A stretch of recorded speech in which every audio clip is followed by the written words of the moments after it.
गौतम ऋषि एक महान तपस्वी और ज्ञान के सागर माने जाते थे। उनका आश्रम गहन वन में स्थित था, जहाँ वे अपनी पत्नी अहिल्या के साथ साधना और शांतिपूर्व जीवन व्यतीत करते थे।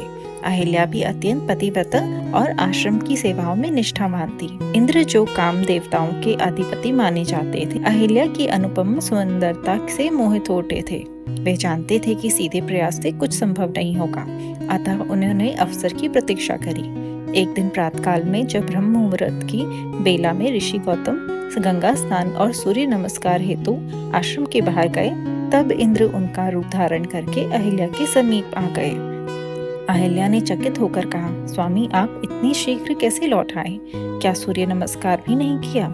इंद्र ने गौतम का रूप धारण करके मधुर स्वर में कहा, देवी, गंगा और सूर्य तो प्रतिदिन पूजा की बात, किंतु देवी, आज मेरा मन तुम्हारे दर्शन के लिए विचलित हो उठा। तुम्हारे मुख से बढ़कर तो कुछ भी नहीं।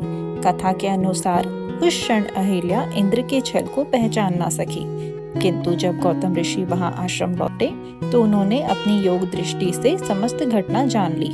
ये छल देखकर उनका हृदय आहित हो गया और क्रोध से भर गया। उन्होंने कठोर शब्दों में दोनों को ही श्राप दे दिया। अहिल्या से कहा, देवी, अब तेरा तन मन अपवित्र हो चुका है, तो इसी क्षण शीला का रूप धारण करेगी। युगों बाद जब विष्णु श्री राम के रूप में अवतरित होंगे, तभी उनके चरण स्पर्श से तुम्हें मुक्ति प्राप्त होगी।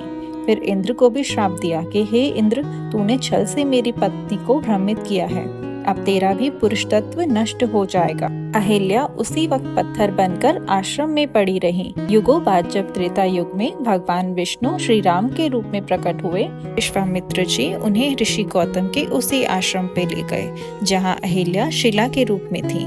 गुरु के संकेत पाकर श्री राम ने शिला को प्रणाम किया और उनके चरणों के स्पर्श से शिला उसी वक्त ज्योतिमय हो गई। अहिल्या प्रकट हुई। उनके नेत्रों से आंसुओं की धारा बह रही थी। वे प्रभु के चरणों पर गिरकर बोली, हे राम, आपने मुझे पुनः जीवन दान दिया है, मेरे पापों का निवारण किया है, मैं आपकी शरणी रहूंगी। श्री राम ने उन्हें उठाकर कहा, नहीं देवी, तुम्हारे साथ अन्याय हुआ था, अब तुम्हें न्याय और सम्मान प्राप्त हुआ है। और उसी वक्त भगवान को नमन करके अहिल्या इस संसार से मुक्त हो गई।